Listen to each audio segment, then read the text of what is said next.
Maxwell House Coffee presents Good News of 1939.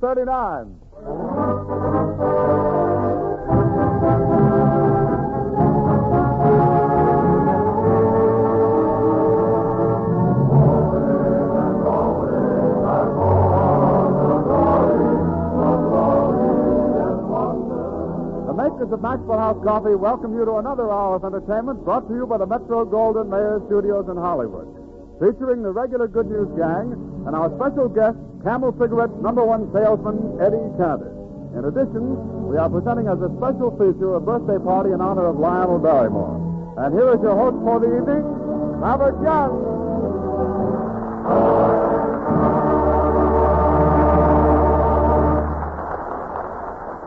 Thank you, Warren, and good evening, ladies and gentlemen. I know you're all going to enjoy the extraordinary program we have for you tonight, in the course of which you will hear a half a dozen of Metro-Goldwyn-Mayer's greatest stars paying their personal tribute to a man I know all of you admire, too, Lionel Barrymore. And now, ladies and gentlemen, here is your guest of honor for this evening, the one and only Eddie Cantor.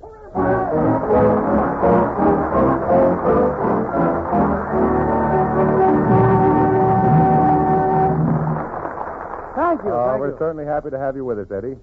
And since you're going to make a picture for us at MGM, we consider you one of the family. It's an honor. I'm happy to be on your program because I like it so much. And besides, I'm crazy about birthday parties. Oh, you like birthday parties? Yeah, it's nice to know that somebody besides me gets a year older every year.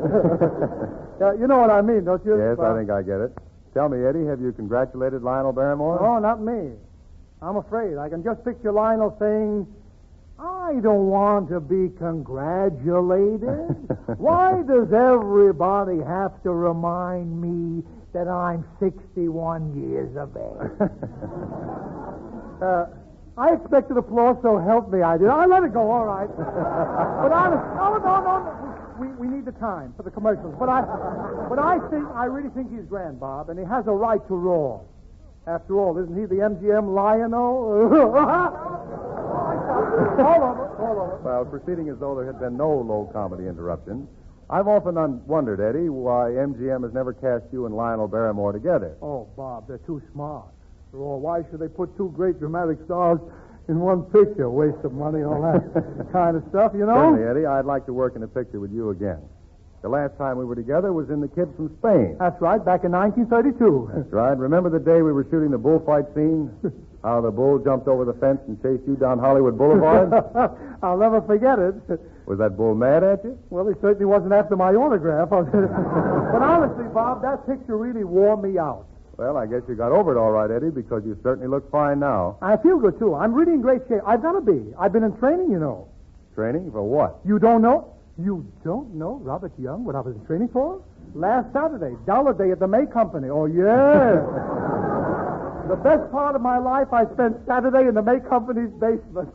Honestly, every woman in Los Angeles was there. Really? Yeah, and I don't want to knock women, because after all, my wife is a woman, you know. Oh. But I'll tell you, they'll buy anything that's marked with a 98. $4.98, it's a riot. $1.98 is a panic.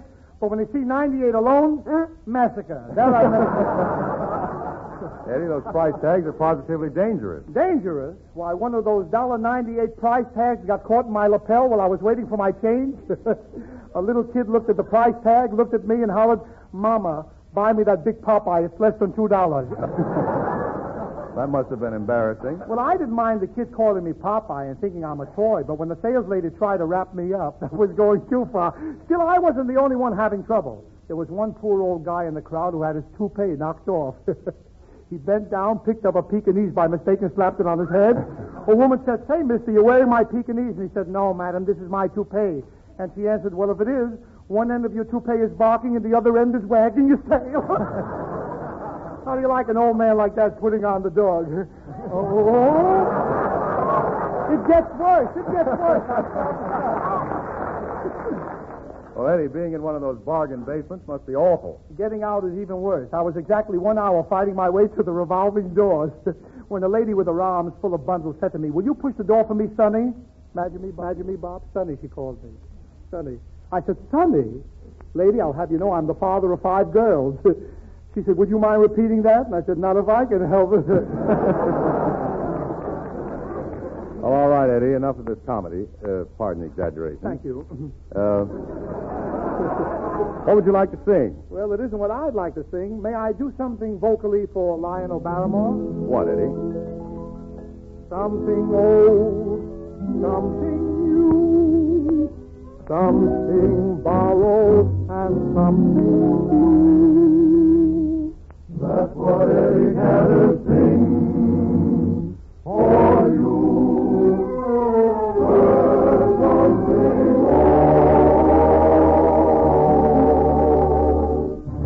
There she goes on her toes, all dressed up in her Sunday clothes, my best girl. Just like Queen Rosie, old lady, she's just a sweet little lady. Why, she calls me up now and then, calls me down only when I'm too smart. Since we've been acquainted, the church is newly painted. I know the preacher was wise from the start. What a pal, what a gal, just the sweetest, frivolous pal, my best girl. And here's something new for you. Heaven can wait. This is paradise, loving the way we do, until I go there with you. Heaven can wait. Something old, something new, something borrowed from you. I'll tell you who. It's not Mr. Strauss, either Oscar or Johann, but a fellow from Broadway, George M. Cohan. Give my regards to Broadway. Remember me to Harold Square. Hello, the gang at 42nd Street, and I will soon be there. Whisper of how I'm yearning to mingle with the old-time throng. Give my regards to old Broadway and say that I'll be there ere long. Something old, something new, something borrowed and now something new.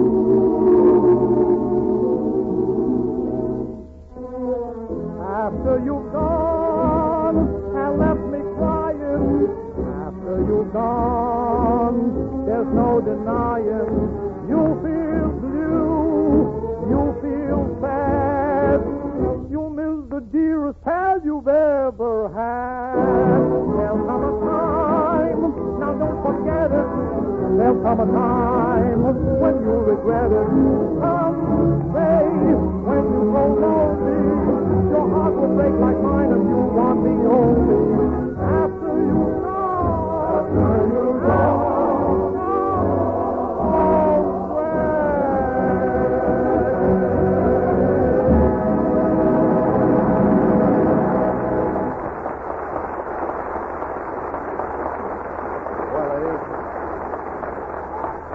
Eddie Cantor will be back again appearing in a dramatic play.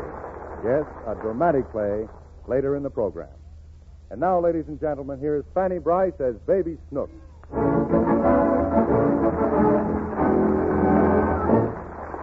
Snooks and Daddy, played by Hanley Stafford, are returning from a few days in the country with Mother and the baby. It is very late at night as they reach home and step out of the car. Listen. Are you home, Daddy? Yes. What a horrible drive. Now, don't make any noise. Why? Because it's past midnight and you'll disturb the neighbors. Come on. I've got to get you right to bed. I ain't sleepy, Daddy. Well, I am. I have to go to work in the morning. Why? I've been asking myself the same question for 15 years. Don't you like to work, Daddy? Like to work? Why, I love it. Now you don't. Just the same, we've got to get some sleep. I've got to go to work and you've got to go to school. I know what, Daddy. What? Let's both play hooky. Look, Never let me hear you say a thing like that again. The very idea. Wish I had the nerve to take her up on it. Yes? Nothing. Now, watch your step. It's awful dark here. Now, where's my door key? Uh-oh. It's gone. Who's the matter, Daddy? I've driven 200 miles. It's after midnight, and now I can't get into my house. Isn't that wonderful? You like it? No, I don't like it.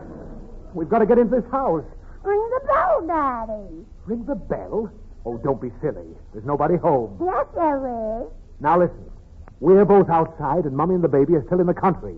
Now, who could be in the house? Mrs. Fletch. What would Mrs. Fritz be doing in this house? She lives here. We live next door. Are you Holy smoke. It is the wrong place at that. Why do they build these houses all alike? It's cheaper. Come on. Quick, before the old battle axe wakes up. Buy me some ice cream. Ice cream? Now, I'm warning you, Snooks. You'd better not start that ice cream stuff tonight. I'm warning you, Daddy. You better buy it. What? And I'll wake Mrs. Fletch and I'll tell her she said she was an old battleship. Come away from there. You little vagrant. Take your finger off that bell. Will you buy me some ice cream? Oh, yes. What kind? Any kind at all. Vanilla? Yes. I don't like vanilla. No, please. Now, listen, Daddy's dog-tired. Take your finger off that bell and come with me. I won't be angry with you. All right, Daddy. I still don't know how we'll get into our house. I'll probably have to try and force a window. I'll break it with a rock, Daddy. Put that rock down. You'll wake up the whole street. Now, wait a second. Let me get the flashlight out of the car. What are you crying about? I don't know. Oh, you're just sleepy, darling. Now, I'll have you in bed in a minute. There. Here we are. Now, hold this flashlight. I'll try and get the front window open. All right. Daddy! Keep quiet. Oh, pretty solid. I want some ice cream. Oh, now listen, Snooks. There's some ice cream left in the icebox. And if you promise not to talk, I'll give you some. How much? You'll get your share. Now, just hold that flashlight and don't talk. All right. Oh, I'll have to break this catch. I can't open it. Maybe I can... All right, buddy, get out off that window. Huh?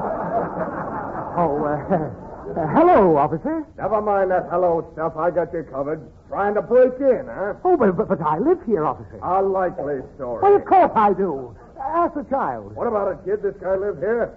I ain't talking. Why not? He told me not to. Oh, pretty smart. Breaking them in young, eh, Fagin? Higgins? Oh, what is this? Now, you look here. My name is Higgins. This is my daughter, and we both live in this house. I have forgotten my door key, that's all. Isn't that right, Snooks? I ain't talking. You can tell the policeman, Snooks. Forget what I said before. What did he say before? He said I'll get my share if I don't talk. Uh-huh. Splitting the loot, eh? Come along with me, the pair of you. Oh, what are you talking about, splitting the loot? I promised her a share of ice cream if she kept quiet. Brother, that's the best one yet for a second-story man. Ice cream. Ha ha. Funny, ain't it? Now, this is gone far enough. Sock 'em, Daddy. Shut up! Now, look here, officer. I've had my eye on you for the last 10 minutes while you were trying to break into this house. We haven't been here 10 minutes, have we, Snooks? No, he was trying to get in next door. Cracking 2 joints in one night, huh? Come on, I'll call the wagon. Yeah, call the wagon. You keep your hands off me. I can prove I live here. Now, here's my card and my automobile license. Now, look at them. Well, that's the name and address, all right. But how do I know you live here? Maybe you pinched the wallet. Oh, for heaven's sake. Snooks, please tell the policeman, do we live in this house? No, Huh? Snooks, why do you say that? because I want to ride in the wagon. Oh, you see, officer, the child is just being contrary. Mary, quite contrary. Oh, stop that. Tell the policeman who we are. Tell him who we are. Punch and Judy. Ain't that funny, Daddy? Ain't that funny, Daddy? Well, you look all right to me, Mr. Higgins. Guess I can take a chance to let you go. Oh. Need any help? Oh, No thanks, officer. I'll manage to get in. Well, good night. Good night. Pot-bellied flatfoot. You say something, Mr. Higgins? That's it. No, nothing at all. Good night, officer. You choked me. Wait till I get you inside. First, I've got to get this darn window open. Daddy. Now, listen, you. This time, I really mean it. If you say one more word till we get in the house, I'll pan you good. But You heard me? Not one more word till we get in the house. I'm going to break the window. There. Now stay there while I climb in. Oh! Why did she have to put that vase by the window, that broken down dope? All right, come on in, Stokes. Can I talk now, Daddy? Yes, what is it? The key's under the doormat. Why didn't you tell me before? Oh, what are you yelling about? I didn't spank you. But you will. You're darn right I will.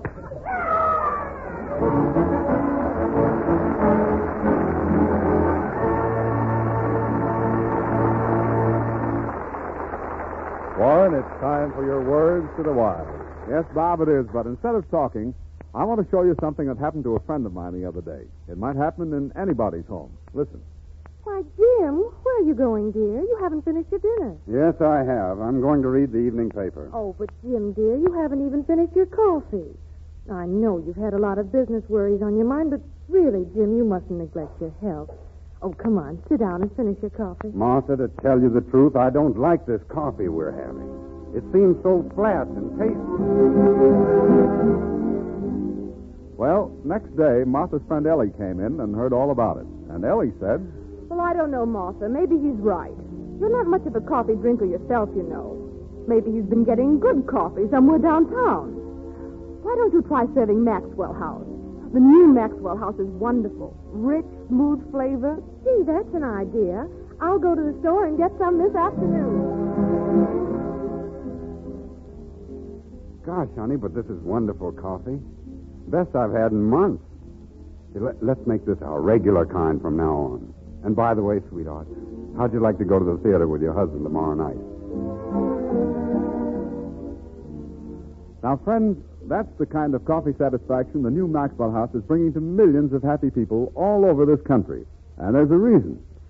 For not only has the original Maxwell House blend been further enriched, but the wonderful radiant roast process roasts each coffee bean evenly all the way through. It brings out all the true natural flavor of this superb new blend. So if you haven't tried Maxwell House lately, just get a pound tomorrow. You'll see why so many millions of Americans are saying that the new Maxwell House is now, more than ever, coffee that's good to the last drop.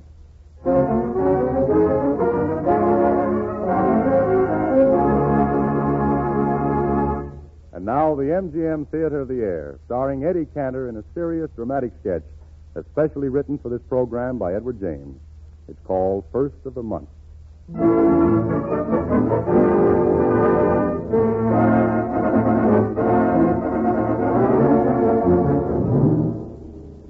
At the southernmost part of Manhattan, its edges touching the banks of the East River, lies New York's ghetto. In battered tenements, 100 nations mixed, their voices a babble of strange tongues. Here is true democracy in its finest sense. Every race, every creed living in meager comforts as Americans. Here is everywhere the first of the month is rent day. So now as our story opens, we find Eddie Cantor as Mr. Nemo, owner of a shabby tenement, approaching for the not always successful purpose of collecting the rent on the first of the month. Oh, George. George. Yes, Mr. Nemo. Morning, sir. Good morning, George. A man been around here looking for you. A man? What did he want? I don't know what he wanted, but he had on a badge. Must be the marshal. You see, I haven't been able to meet the installment on my taxes yet. Oh, yeah, sir. Oh, maybe you'll collect enough rent money to meet it today, Mr. Nemo. Maybe. What is it about me, George, that makes people not want to pay their rent? And tell me, has Has anybody come to see the vacant flat? A couple people come by, Mr. Nemo. But you ain't never gonna rent that place less than you fixes up that sink. Yeah, I know. Needs painting, too. I'll take care of it as soon as I've got the taxes out of the way. Well, I'll see you in a few minutes, Mr. Nemo. Where you going, George? Oh, old Uncle Dan in number 5, he's feeling mighty low today. I've gone out to get a bottle of milk for him. Milk? It'd be better for him if he had some hot soup and maybe a piece of chicken. Yeah, but a nickel's all the money I got. Oh, it's your money. Well, here, George. Here's a $50 and get him the soup and chicken. Huh? Yeah, I'll go straight over there. Oh, wait, George. You better let me have that nickel. You know, they've canceled my charge account with the subway. All right, Mr. Nemo. Here he is. Altogether, that makes 75 cents. Thank you, George. I'll pay you back out of the first rent I collect. Yeah.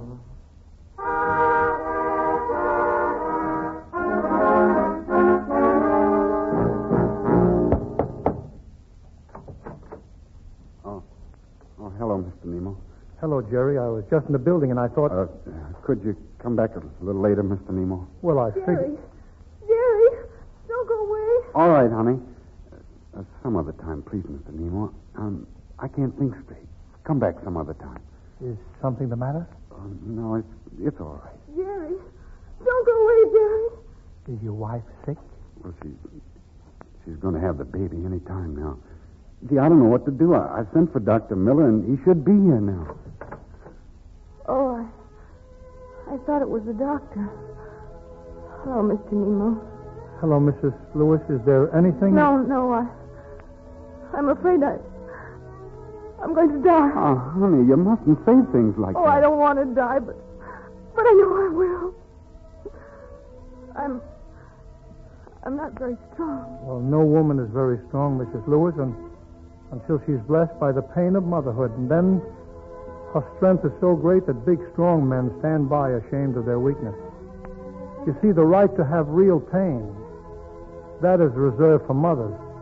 It's a very special, exclusive pain. It's too good for men. Well, I've got some business to attend to. Mr. Nemo. Yes? Can I have a word with you? She doesn't know, but I lost my job today. And is it okay if I don't pay you the rent until I find something? Why, yes, Jerry. Sometimes there's an excuse for a fellow whose rent is in arrears. But don't let it happen to your courage. It's only the first of the month. Oh, maybe that's the doctor. Yes, I'll be going now. Goodbye and good luck.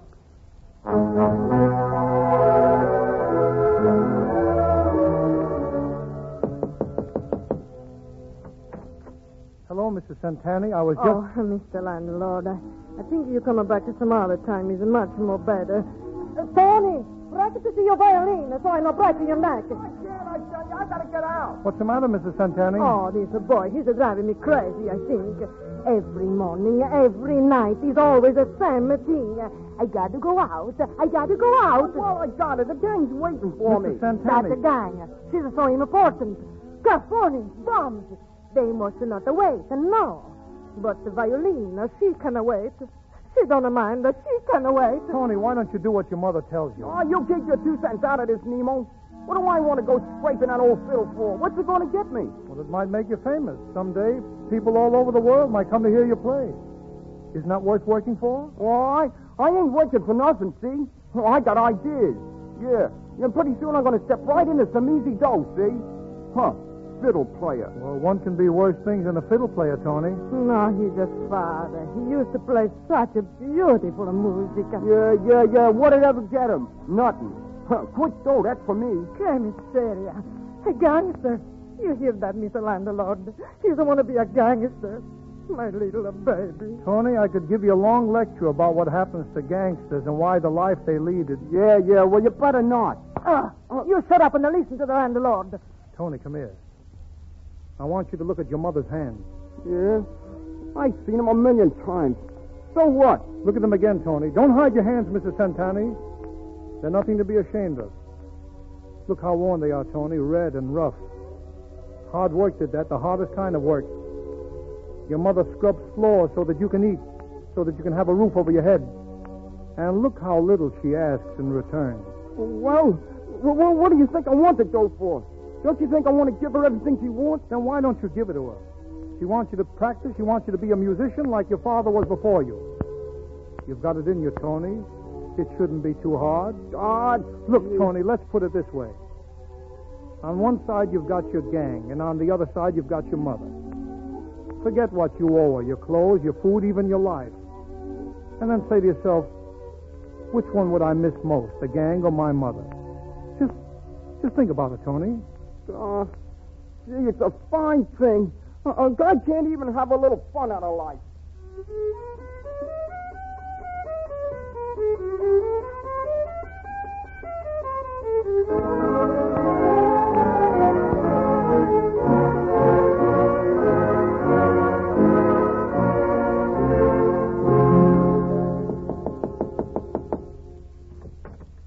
Mr. Nemo, come in. Thank you, Mrs. Solomon. I just stopped by for the rent. Come in. You'll have maybe a glass tea with us. Well, yeah? I don't want to put you to any trouble. It's not trouble. All my trouble should be like this. A boy should listen to his elders. I don't care. I've got a right to my life the way I want to live. But Milton, Mama and I... Benny, please. We got company. Oh, that's all right, Mrs. I'm no company. I'm going in a minute. You'll have a glass tea, Mr. Nemo, with lemon, maybe, eh? Rosie? Yes, Mama? Bring Mr. Nemo a glass tea with all the... No, that I go fix it myself. You'll excuse me, please, Mr. Nemo. Mr. Nemo, listen. Maybe you'll talk to my Milton. Why, what's the matter with him? Oh, you'd think I was a kid. Think I didn't have any brains. Brains he thinks he has yet. Listen to him. 20 years old, so he wants to get married. Well, why not? Why shouldn't I get married? People get married every day. Talk to him, Mr. Nemo. To you, he'll listen. Tell him he's making a mistake. Well, I don't know. How can I tell him when I don't know what it's about? Here's the tea, Mr. Nemo. Drink it in good health. Thanks. Suppose you start at the beginning, Milton. Well, there's nothing to tell you. I just want to get married, that's all. Yeah. He's a baby yet, so he wants to get married. Are you in love? Am I in love? I get dizzy every time I think of her. I can't sleep thinking about her. And she's a good girl? She's everything I ever looked for in a girl. And she's getting such a terrible break. Living all alone like that, stuck away in a whole bedroom. Often he wants to marry yet, Mr. Nemo. A girl without people, without anything. Who wants anything? I just want to get married and have a home of my own. I've got a right to that much. Why don't you listen to me, Milton? You want to be like me? In a factory, standing on my feet all day till I think they'll drop off? You should be a lawyer. You should have a profession. Yeah, and starve like every other young lawyer in town. Sure, that's wonderful. So can you take care of a wife, Milton? Well, I guess so. I've got a job. I'm making money. Well, you can't just guess, Milton. You have to know. A married man has responsibilities. When the minister makes you one, you've got to start paying for two. Oh, all right. I make 24 a week. And Jenny makes 14. We can get along on 38 a week, can't we? A lot of people get along on less. Yes, they do. You know what, Milton? For a wedding present, I'll give you a month's rent free in the vacant flat. Oh, you will? And you'll fix the sink, too? Mr. Nemo, you shouldn't talk like that. Milton shouldn't get married, not yet. Why? Why? You hear that, Benny? Sure. Why shouldn't he get married? He's a young man. He's in love. What's wrong with his getting married? Listen, Mr. Nemo. All our life we made big plans for that boy. We sent him to school. We looked after him.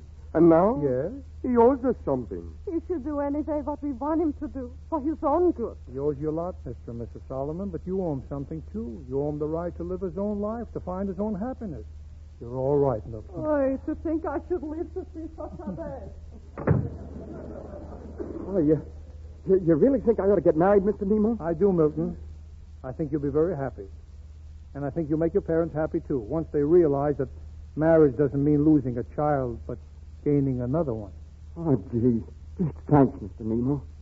And did you mean that about the flat? Of course. I'll tell George about it right away. I never thought I'd have to fix that sink.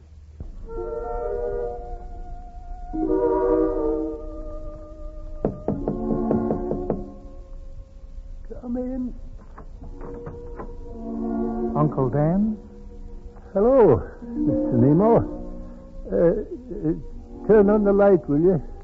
Well, we'll have to see that you get better service than this. All alone up here in the dark? There, that's better.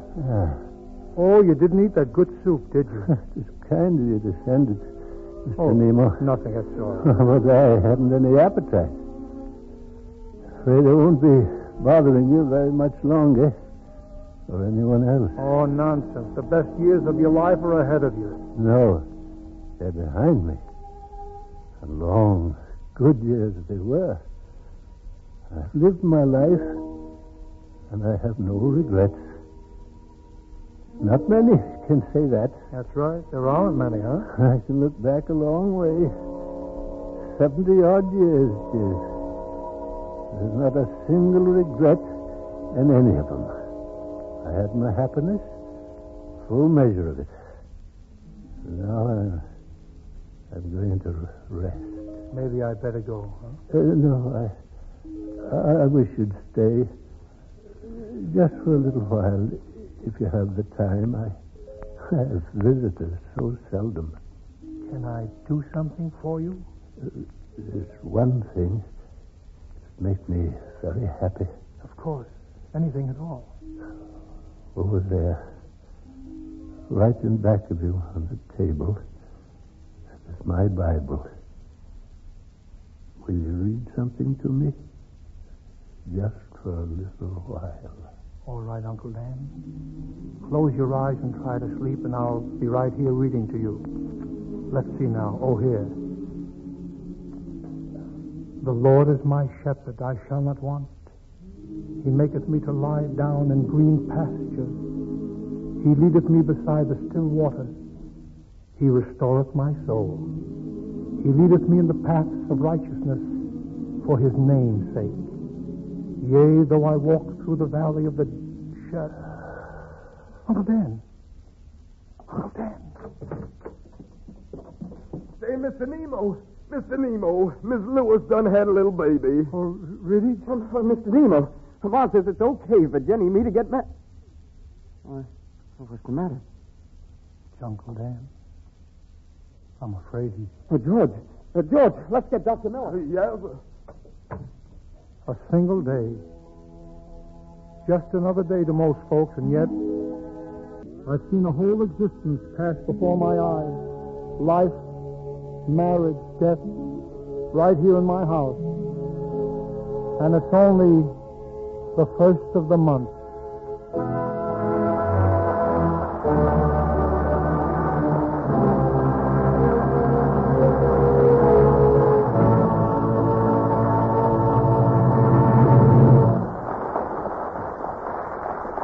Friends, tonight there's a very special celebration going on in Hollywood over on the MGM lot.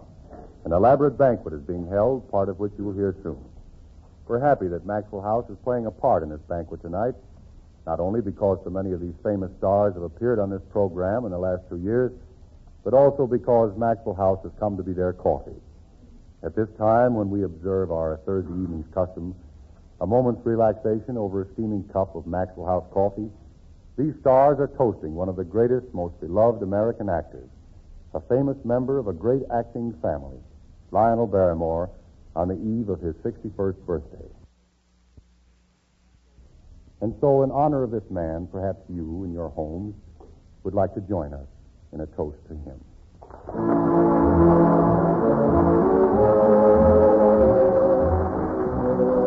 We pause briefly for station identification. KFI, Los Angeles.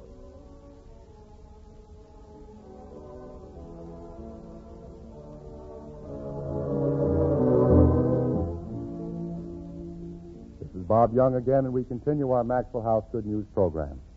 Meredith Wilson gets us started with a grand number, God's Country.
greener, hills are taller, mountains bigger, and roads were smaller. Why, they're happy, the love and peace be happy, you're in Normandy. 100 million rupees can be wrong, so give a hand, give a hand, give a cheer for the land. Where styles are broader, freedom greater, every man is his own dictator. Hi there, Yankee, you're out with a great big thank you, you're in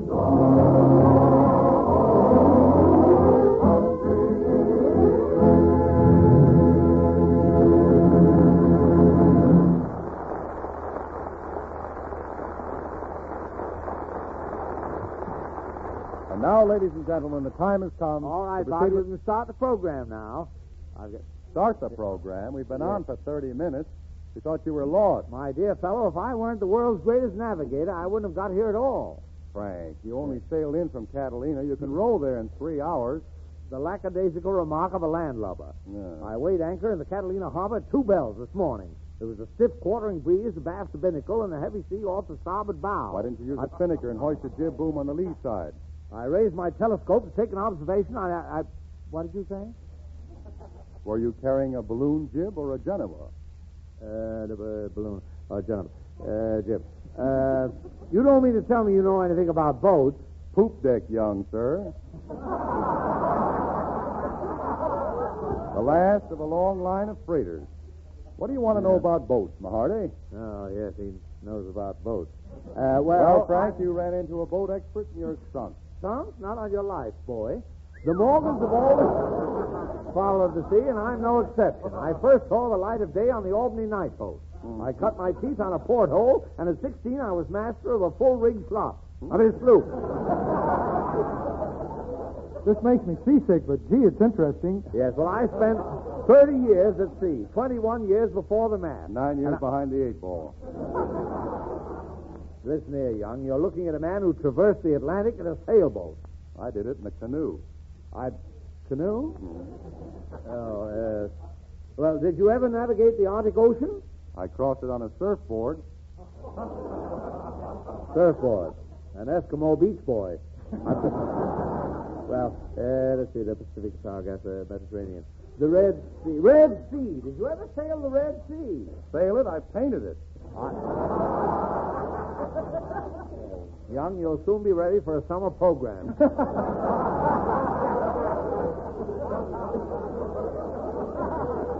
But don't expect me to listen to it. I'm leaving right now. Oh, don't go, Frank. I love to hear stories about the sea. You do? Meredith, you're really very winsome. And at the same time, you're not a total loss.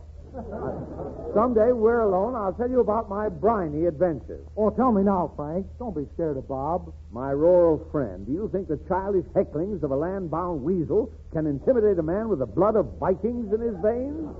Vikings? Yes. 2 weeks ago, you told me your ancestors were Scotch. Scotch? Yes. Well, the Scotch were my close relatives. But tracing my family back to the 10th century, we find my famous Viking ancestor, Leif Njorgen.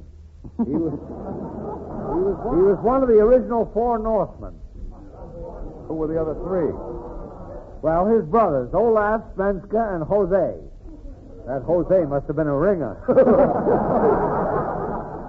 Well, but leave it or not, gentlemen, these intrepid Vikings were responsible for a new epoch in shipbuilding. What was it, Frank? Well, they'd made several attempts to sail to India, but the mountainous waves of the North Sea had wrecked their flimsy wooden ships. So they determined to construct a vessel entirely of lead. That much lead must have cost a lot of tin. Well, we'll iron that out later. They'll be grabbing me for a summer program, too. Were your Viking ancestors rich, Frank? No, but with the boldness and ingenuity that is always the mark of greatness, they obtained their lead by stealing the entire sewer system of the town of Oslo. Well, how long did it take them to build the boat? 3 years, but it would have been finished sooner had not Olaf been so lazy. While the other 3 boys were plying their tools industriously, Olaf would hang over the front of the boat, lying in a deep sleep. You do it when you're awake. I'll bet you're a scream at parties with a lady's hat and a big safety pin. Never mind him, Frank. Did they get the boat finished? They finally did, but they gave the figurehead 4 coats of varnish before they found it was Olaf. Well, part my hair with a hog leg. The whole town turned out for the launching, which took place on January 15th in the year 956. Picture that historic occasion. The graceful lines of the Viking ship, 40 tons of lead, polished and gleaming in the sun. With a triumphant flourish, Leif Mjorgen crashed a bottle of old wine across her bows and cries, "I christen thee Smorgasbord." Well, that's a pretty name. Yes. Well, Svenska cut the ropes, and the beautiful craft slid down the waves in the huzzas of the song. A new chapter in man's mastery of the sea. Well, did they get to India safe and sound? Well, they would have, except for one unfortunate circumstance. What was that? Well, as soon as the boat hit the water, it went straight to the bottom of the harbor and was never seen again. Well, Frank, your ancestors wrote a pretty short chapter in maritime history. But that was only the first paragraph, my boy. After they were released from the Oslo jail, where they'd been confined on a trumped-up charge of stealing sewer pipes, they built themselves the most invincible ship of the day and became sea rovers. Oh, boy, pirates. Yeah. Wait till I put down my baton. Well, I can... Say, Frank, I know a wonderful pirate joke. Oh, Did you know that in olden times they couldn't hang a pirate with a wooden leg? Why not? They had to use a rope.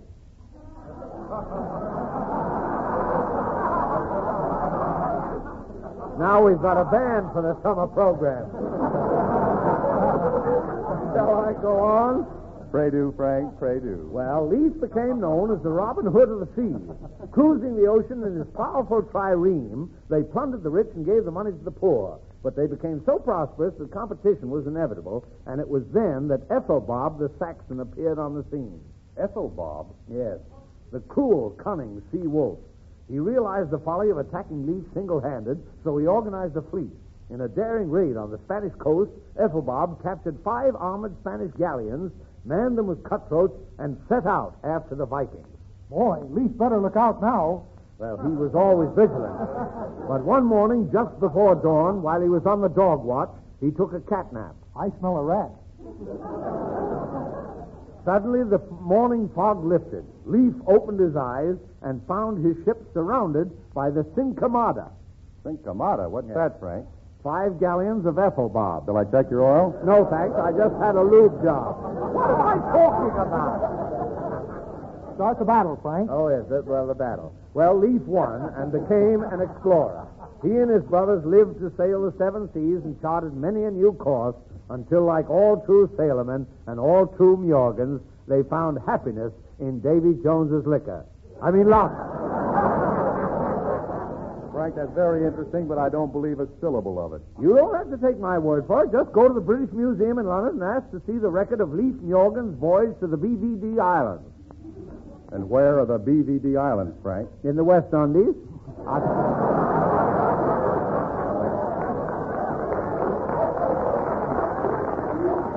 But if you ask to see it, the curator will show it to you under glass. Leif Mjorgen's original log. What's in the log, Frank? Termites. Well, so long, fellas. I've got to go and find...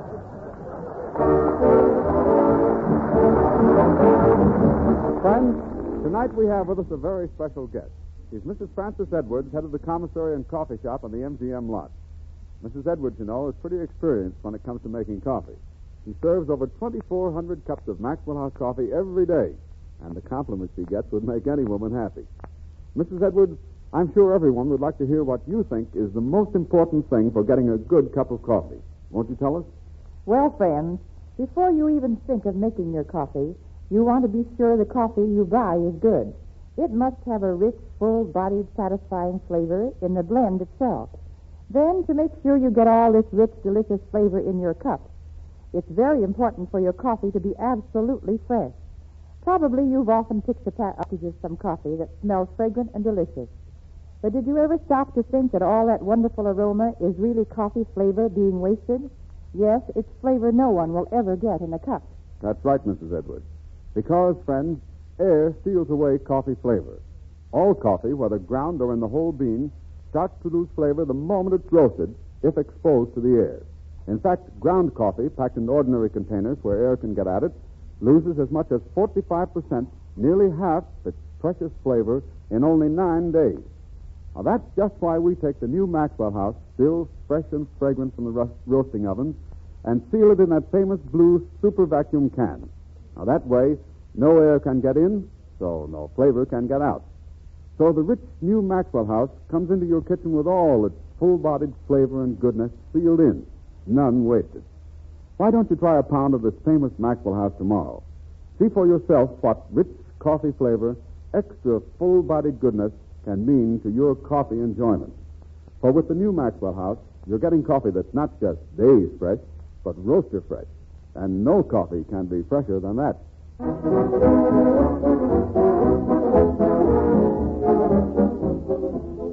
And now for the big moment in tonight's broadcast. We take you to the banquet stage at the MGM studios. The next voice you will hear will be that of Robert Taylor. Take it away, Bob. Thank you, Bob. Good evening, ladies and gentlemen.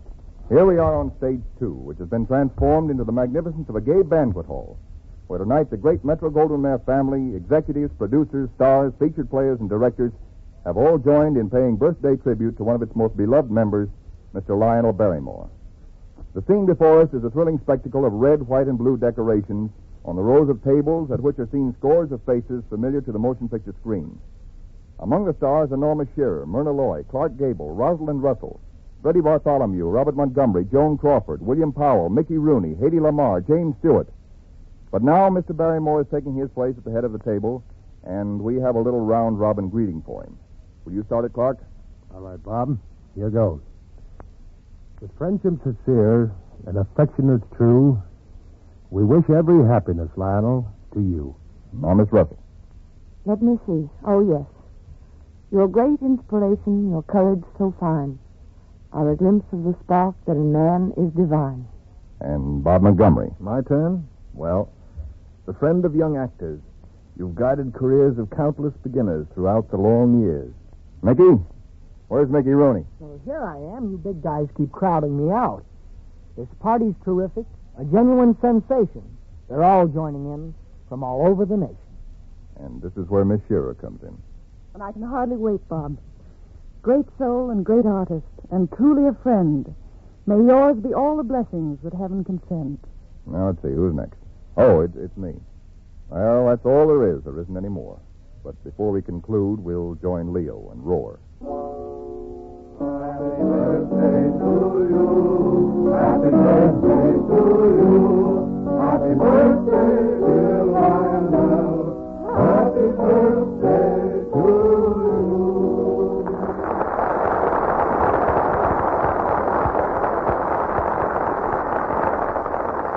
And now it is my honor to present our birthday party host, the head of this big MGM family, Mr. Louis B. Mayer.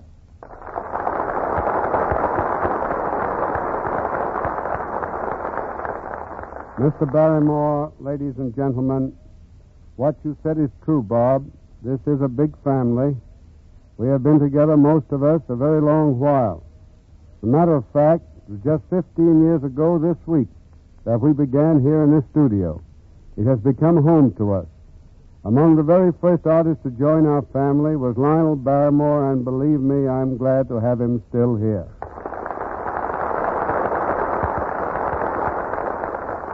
To the young generation, the name of Barrymore may lack the brilliant tradition it recalls to those of us within whose memory the royal family of the American theater, John, Ethel, and Lionel, will never be forgotten. Born and reared in the atmosphere of the stage, son of the great Maurice Barrymore and Georgia Drew, nephew of the greatest matinee idol of all time, John Drew. It is no wonder that Lionel made his acting debut at the age of 5, just 56 years ago, and has never stopped working since. 30 years ago, Lionel made his first motion picture for T.W. Griffith. His numerous subsequent successes are well known. When most men pass the 60-year mark, they reach for their carpet slippers and slip back into the cushions of life's easy chair. But not Lionel Barrymore. Lionel, all the great stars, executives, and producers present in this room tonight are happy and proud of the fact that today you, who have created so many great characters on the stage and screen, should now stand on the threshold of one of the greatest character creations in your career. I am referring to your Dr. Gillespie in the picture Calling Dr. Kildare. When the first Dr. Kildare picture was reviewed by theater audiences, we received a great many letters of approval and commendation, with a suggestion and hope that we would continue to produce more pictures of this nature. There has been great controversy as to what has made this first Kildare picture so successful, so talked about and written about. And I want to express in my humble opinion the reason. Because, Lionel, they deliver a great message, have a great philosophy, the same as the Judge Hardy pictures, which have become so internationally successful because they have a philosophy of family life, such as each and every one of us would like to experience. A great problem is that our universities have turned out yearly large numbers of young men and women, some with inspiring degrees of accomplishment, only to be brought up against a stone wall trying to get started on their careers. And, Lionel, you don't fool your friends or your fans. They all know that your gruffness is all exterior, and beneath it is the heart of gold. You live the character of Dr. Gillespie in real life, with the young artists whom you've helped in starting and encouraging them in their careers. You did it for Clark Gable when he first started. You did it for Norma Shearer early in her career when she played with you in Free Soul, one of her greatest roles. You have done it with many others. And so the reason that Dr. Gillespie is a great character is not only because you have given it a great interpretation, but because it breathes hope that they too may find a Dr. Gillespie. And that is why, in my judgment, the Kildare pictures will enjoy great popularity. They will grow more popular as we continue. For as in the Judge Hardy series, they have the philosophies, the answer to the hopes and prayers of all mothers, fathers, sons, and daughters. Stop and think, Lionel. This young Dr. Kildare, played so ably by Lou Ayres, comes out of college with all great aspirations of youth. Instead of remaining as a small-town doctor to succeed his father, he went to the big city, full of high hope for what a stone wall he would have been up against if it had not been for your Dr. Gillespie. You know, Lionel, I want you to have a secret. Mr. Skink, who couldn't be here because of illness in the East, has asked me to tell you that he ordered that picture held back from release to time it with your birthday, and tomorrow it shall be released. There is much I could say on this your birthday, Lionel, but I must rest on what I feel and what we have meant to each other in all the years we have been associated. Actions speak louder than words, except that I want your friends here and outside the studio to know the great affection, esteem in which you are held. From Nicholas M. Skink, the president of our company, straight through to the last man down the line. You deserve it. You have earned that affection. Somehow or other, Lionel, in the years that I have lived, and my life has been a full one for which I am thankful, I have found that the old adage, as ye sow, so shall ye reap, holds true. You are now receiving the fruits of the rich seed you have spread everywhere. You have been an inspiration to all who have enjoyed the pleasure of knowing you and working with you. On behalf of Mr. Skink, and for every man, woman over the world who belongs to our family, and on behalf of the great Maxwell House Coffee Organization, I wish and offer a prayer that you may have many, many more birthdays. You are too fine an artist, too fine a man, not to have many more years of fine service, valuable service. Your friends everywhere are waiting to hear from you. Lionel Barrymore.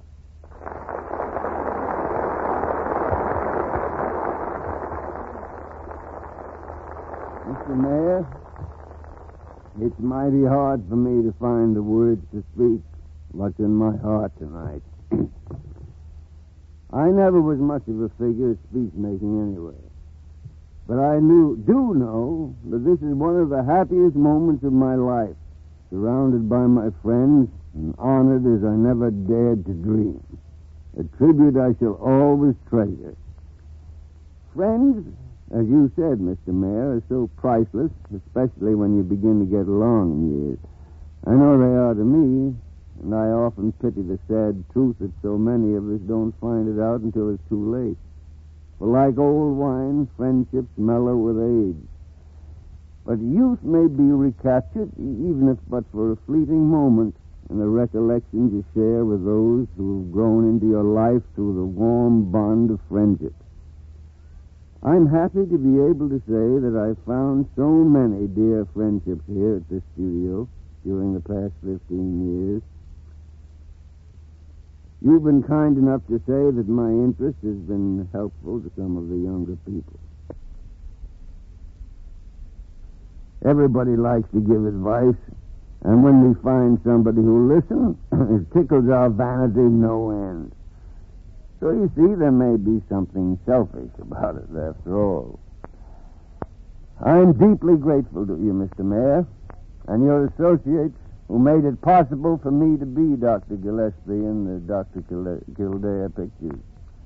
I'm proud that I'm a member of the great motion picture industry which brings a troubled world entertainment through which escape from cares may be found.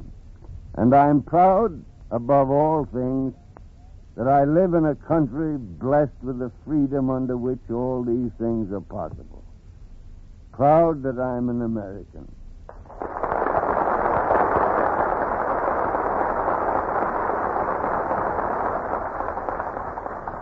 Now, that was Grand Lionel Barrymore.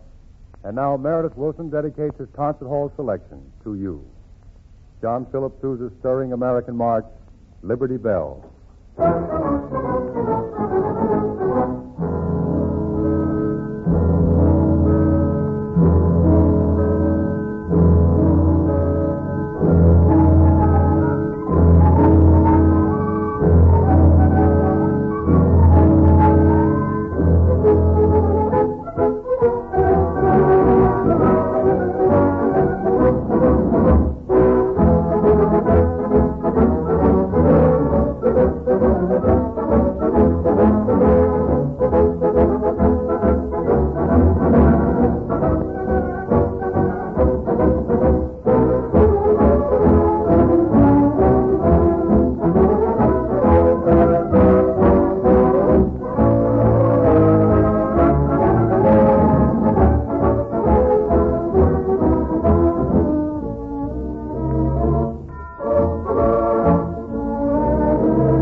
Beginning tomorrow, your favorite motion picture theaters will be celebrating Lionel Barrymore Birthday Week. This in tribute to this great artist who appears with Lou Ayres in their latest MGM picture, Calling Dr. Kildare. You can participate in Lionel Barrymore's birthday celebration by attending your favorite motion picture theater and being royally entertained by this grand picture. And here's special good news. Tonight at the banquet, photographs are being made of Lionel Barrymore with all the other stars present. If you would like a photograph of Mr. Barrymore and these stars, MGM and the makers of Maxwell House Coffee make it possible for you to receive one of these pictures for 1 week only by simply writing to Maxwell House Coffee, MGM Studio, Culver City, California. And next week, a grand star-studded show with special guests Myrna Loy, Robert Taylor, and Connie Boswell. And, of course, your regulars Fanny Bryce and Hanley Stafford, Frank Morgan, Meredith Wilson and his orchestra, and yours truly, Bob Young, saying good night. Daylight